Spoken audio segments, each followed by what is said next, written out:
Just ahead on American Black Journal, how does the nation heal and move forward after the violence in Charlottesville? We'll talk about confronting hatred, anger, and racism, plus a new in-depth report on Detroit's progress. American Black Journal starts right now.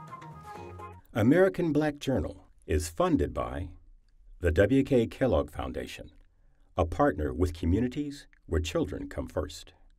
How does diversity bring energy to us all? At DTE Energy, we believe that it's the contributions of all that build great communities. As a company, we grow stronger by welcoming the unique perspectives of everyone. As community members, we support our state's broad culture and heritage. From working closely with women and minority-owned suppliers to embracing our local cultures, DTE Energy is powering diversity. The DTE Energy Foundation is a proud sponsor of Detroit Public Television. Masco Corporation is proud to manufacture innovative and environmentally friendly products for the home. Delta faucets, craft-made in Merillat cabinets, and Behr brand paints have all been designed with you in mind. Masco and its family of companies, serving Michigan communities since 1929. For Fun gave me a scholarship to help me attend Eastern Michigan University. I developed a passion for engineering at an early age. It started off with something as simple as fixing bikes. I didn't know anything about a bike shop or where I could go to get it fixed, so I just kind of had to play around with it myself. You can't really do everything on your own, so with even the smallest amount of help, just a little push, it can get you to where you need to be.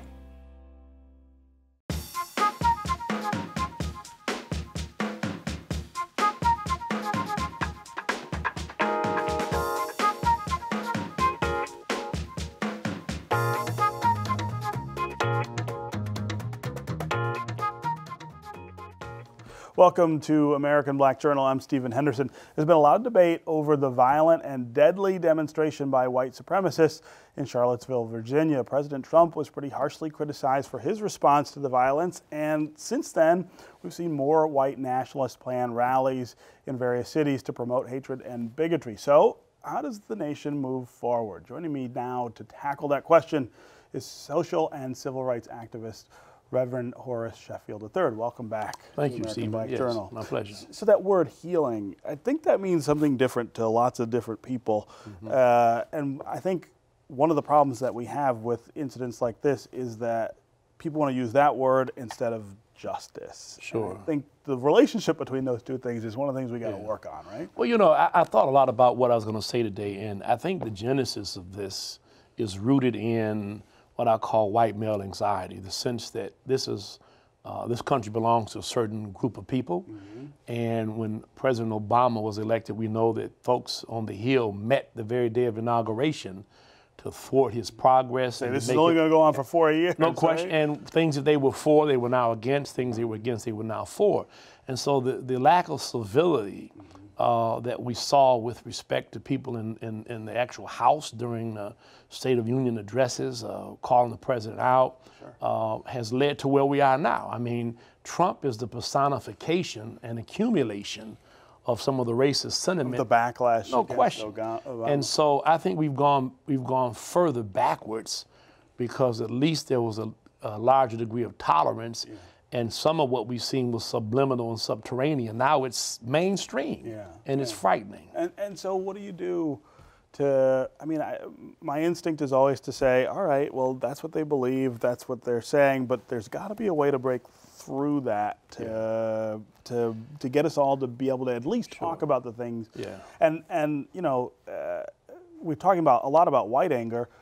Let's talk about black anger as well. And I think that that's an appropriate conversation to have, because I don't think that Donald Trump nor some of these white racists and supremacists understand that it's a different day. We don't have a Dr. King around. And I've told some of my white friends who've expressed that if you believe that, go on Mac and Bewick without police protection and make sure you wear your white sheet and see whether you really believe what you believe to the point of being willing to die.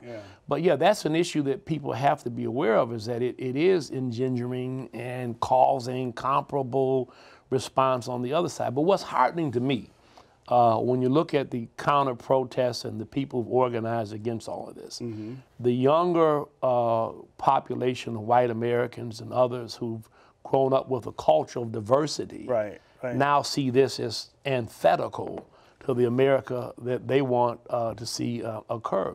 And so that's heartening, because I think the other folks are definitely in the minority, but it doesn't take a lot of folks to wreak havoc. Yeah.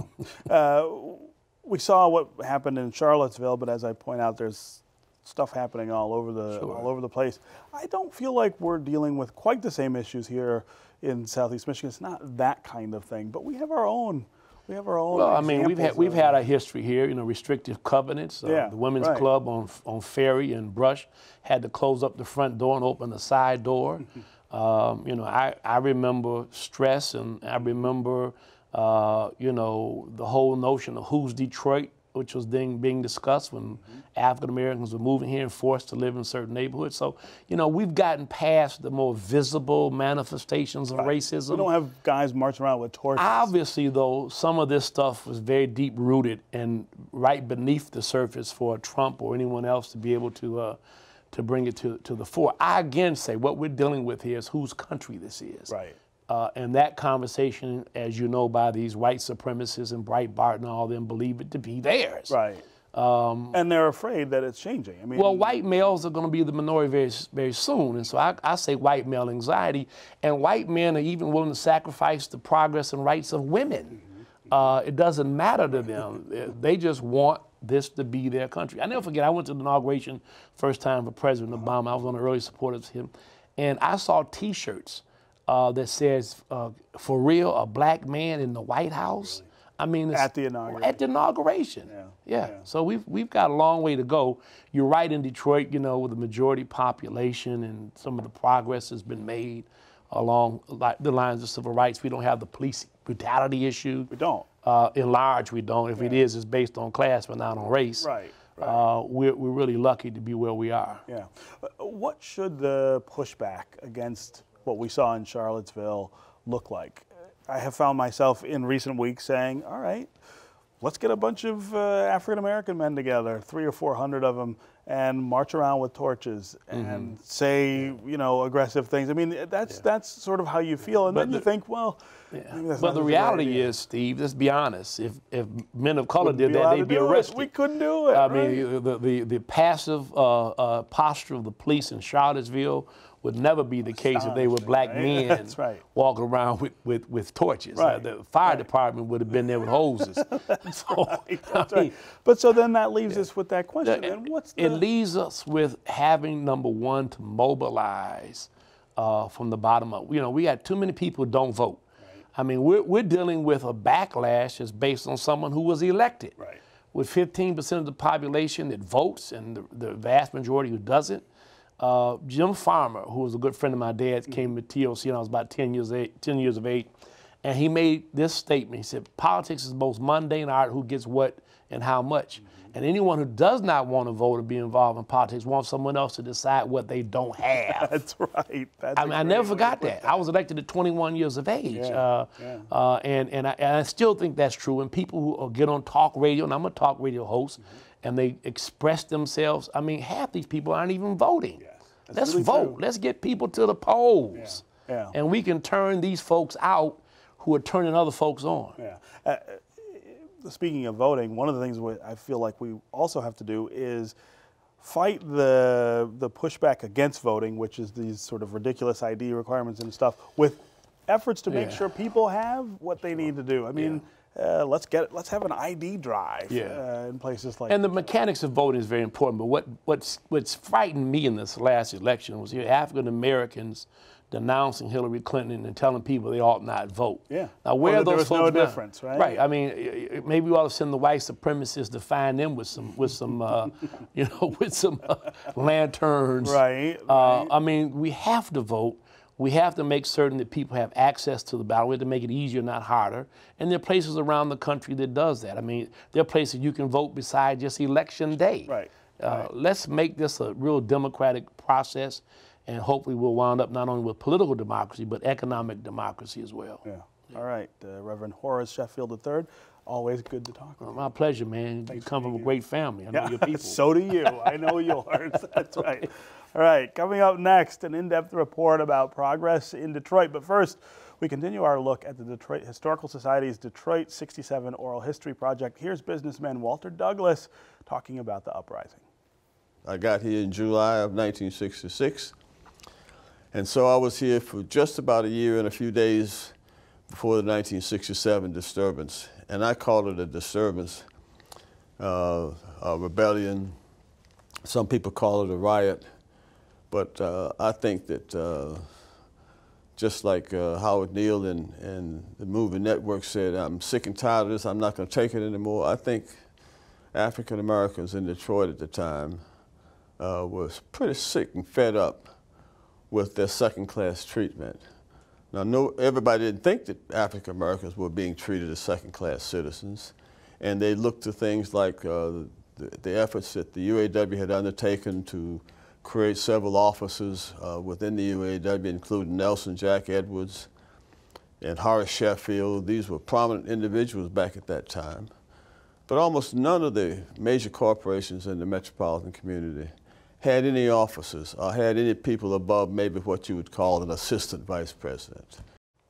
Detroit Future City has released its first comprehensive data report on the city's people, population, economy, and physical space. The report is called 139 Square Miles. It contains the most up-to-date information to provide a reliable snapshot of the city. The report was funded by the John S. and James L. Knight Foundation. Here now to tell us more about the findings are Anika Goss-Foster. She's the Executive Director of Detroit Future City, and Katie Locker is a Program Director at the Knight Foundation. Both of you, welcome to American Black Journal. Thanks for having us. Yeah. So talk about the purpose of this report. 2012, we get the strategic framework from Detroit Future City. How's this different? So this is different because the framework was really intended to be a long-term framework plan for Detroit that not only provided sort of a state of the city, but also made very specific recommendations about what Detroit could look like in 20, 30, and 50 years. Yeah. So for this report, we really felt like it was a good time to provide a baseline report without recommendation so that people can all have the same information at the same time. That all Detroiters, whether you're the president of a block club or the CEO of a corporation, that everyone has numbers that affect them in of Detroit. Yeah, and this is something we just don't normally have around here. Right. We talk about all of these issues a lot, but we don't always have the sort of detail about what they really look like. Right, and it's organized to really focus on people, place, and economy. So it really does tell a story from start to finish of where we are right now. Yeah. Talk about why the Knight Foundation thinks this is an important thing to be funding in Detroit. Well, at its core, Knight Foundation funds informed and engaged communities. And so this is the informed part. This is the informed, but it's also the engaged part, because how do you have a conversation about poverty in Detroit or about our housing and housing costs and what's happening with real estate if you don't have the basic facts available to you, and if we don't all share those facts?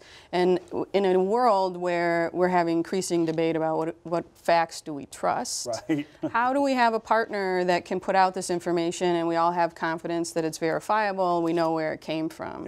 And so it was just a really natural thing for Detroit Future City to do this, and Knight Foundation was glad to fund it. Some of the numbers in there really blow your hair back. I think the poverty numbers are starker than I would have thought they would be. The maps of racial segregation, the jobs picture. You know, you get depressed, I guess, if you read too deeply into those numbers. Well, that's one way of looking at it. I look at it as, yes, the disparities exist, but what it also shows is that we're growing in ways that we wouldn't have expected to even 5 years ago, right? That the population decline is actually slowing, that there are more neighborhoods that are stabilized now than we've had in many, many years, and that our job rate is actually growing. And so because all of those things are happening, even though there are these disparities, what that also directly speaks to is that there's an opportunity for inclusiveness and to create more opportunities for pathways to wealth in ways that we hadn't before. Yeah. Do you imagine that the people who are making the decisions about the information that we saw in the strategic framework in 2012 about how the city might look in 20 or 30 years, can use what's in here to make the decisions that need to be made to make that happen? I certainly hope so, and you're starting to see some of it, right? Yeah. Like the idea of cluster-based economic development was a big part of the economy section in the strategic framework, where it said focus on neighborhoods where there's already economic opportunity, right? And making those investments there, and you already see that happening. So the part that I think no one could have anticipated were the pathways so that everyone can participate in those economic opportunities. And that's sort of what we need to know, like the information we need to know, that even though there's all of this strategic investment and economic growth, that there's a whole group of people that aren't able to participate for feeling that. Yeah, they're not feeling it, and they don't even know how to become a part of it, right? They don't feel like that this is something for them, when in fact, if it's Detroit, it's definitely for them. It should be for them first, right? Right. Knight, of course, is involved not just in Detroit, but other places around the country.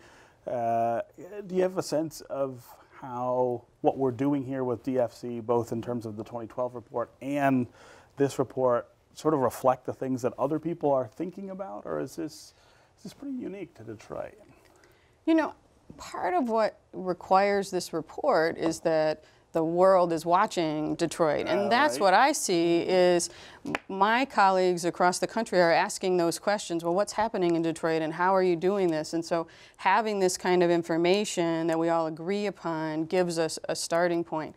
I don't think every city is as sort of self-reflective. Our challenges are causing us to have to talk about it, and it's my hope that this actually reflects that we're moving in a direction that other cities are going to have to follow, because we're going to actually know what happened and have learned from it and have documented it. And so that's part of what we're interested in investing in, is making sure that that story can be told in a way that's factual and based on good data, so that other communities can learn from it. I would imagine that in a few years we'll want another one of these. Do you think the numbers will look different? I certainly hope so.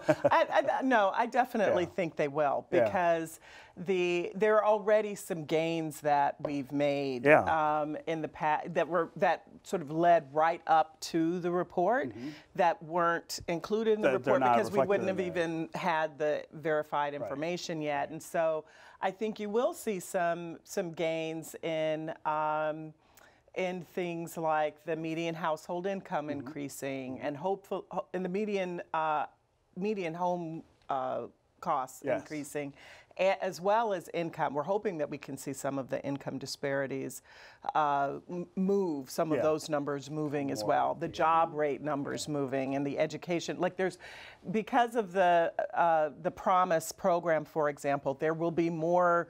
You should see more gains. More people who have degrees, at least an associate degree, that you wouldn't have seen in this report. Okay, great work, and thanks for both of you for being here. Thank you for having us.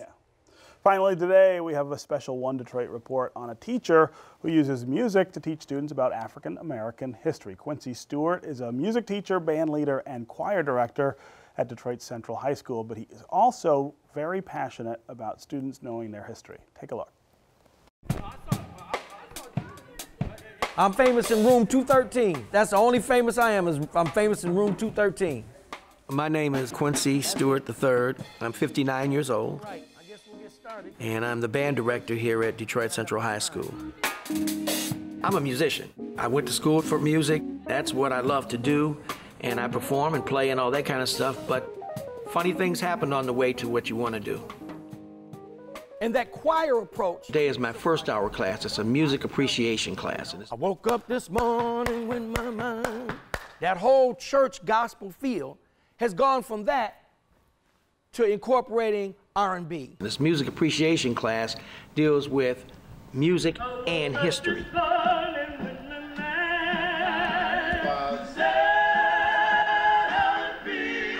Now, that's the civil rights, that's kind of the civil rights thing.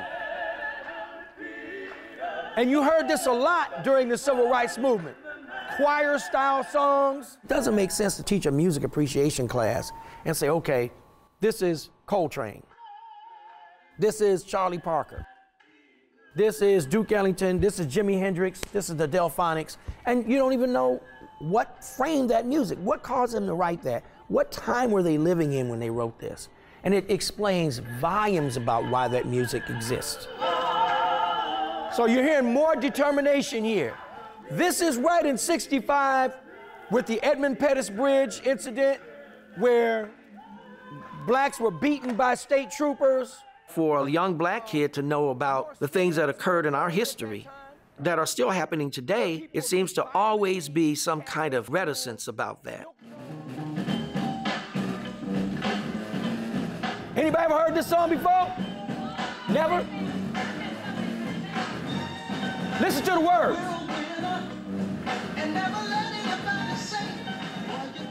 I'm a black man first, not a teacher first. And as a black man, knowing our history and knowing what it is that we have to do for these kids to be educated about their history, it's an easy combination for me to put the music and the history together. They work hand in hand. Never heard this before? It's kicking though, ain't it? Oh, you mean to tell me y'all ain't feeling that? Y'all so far gone that you don't feel that? Since I've taken this class, I've become more aware of how to find certain messages within music. They may say, I'm like a bird, and it means more than just I'm like somebody who flies. It means that I can be free, or I can go where I want, or my destination isn't far because I have the power to fly. On 12th and Claremont, everybody know what that is? You know what Claremont is, right? Today we're going to be looking at the music of the 60s, but we can't take a look at that unless we take a look at what occurred here in Detroit on July 23rd, 29th, 1967. And you can't say it was a riot, because a riot is something aimless, without a goal, without anything in mind. What does the word rebel mean? You know, I've had kids walk out and say, Mr. Stewart, I didn't even know that, man. They should have taught me that. And they feel a sense of gratitude and outrage. And I think both are legitimate. Gratitude that they're getting it, outrage that they didn't get it before now. You're in the 12th grade, and you don't know who Marcus Garvey is. Marcus Garvey is a general figure. But they know who Benjamin Franklin is. They know who Thomas Jefferson is. So let's look at the actors in this scenario. Lyndon B. Johnson was the president. Lyndon Baines Johnson. Let me give you some background on Lyndon B. Johnson. Lyndon B. Johnson was a Southern, he was a Southern white guy. Has always been somewhat of a liberal. By 1967, Lyndon B. Johnson had done some pretty good things. He had gotten the 1965 Voting Rights Act passed. He got the 1964 Civil Rights Bill passed. He worked with Dr. King against a lot of Southern resistance, who basically called Lyndon B. Johnson a white Uncle Tom. So Lyndon B. Johnson, in his own way, did some things to assist black folks. To be honest with you, he did more than Obama's done, which is really interesting, isn't it? Before I had these classes, I didn't know a lot about African American history. I'm glad that it's now instead of never. We have a soundtrack to our lives. The tune What's Going On by Marvin Gaye. For the time I was 14 years old. The Vietnam War was raging. Of course, the Algiers motel incident in 1967 with 3 young black men killed by the police in cold blood. What's Going On to me culminated all of that for me. It kind of brought it all together. It's a question, and it's not a rhetorical question. It is a real question being posed by Marvin Gaye. What is going on? And until we get an answer to that question, I think it's a song that's going to last through history. That's our program for today. Thanks for joining us. For more information about today's guests, visit AmericanBlackJournal.org, and you can always connect with us on Facebook and on Twitter. We'll see you next time.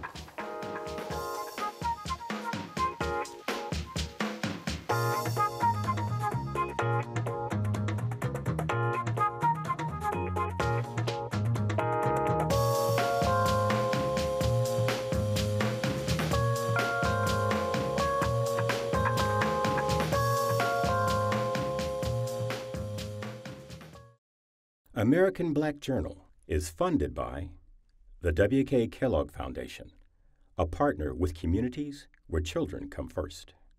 How does diversity bring energy to us all? At DTE Energy, we believe that it's the contributions of all that build great communities. As a company, we grow stronger by welcoming the unique perspectives of everyone. As community members, we support our state's broad culture and heritage. From working closely with women and minority-owned suppliers to embracing our local cultures, DTE Energy is powering diversity. The DTE Energy Foundation is a proud sponsor of Detroit Public Television. Masco Corporation is proud to manufacture innovative and environmentally friendly products for the home. Delta faucets, craft-made in Merillat cabinets, and Behr brand paints have all been designed with you in mind. Masco and its family of companies, serving Michigan communities since 1929.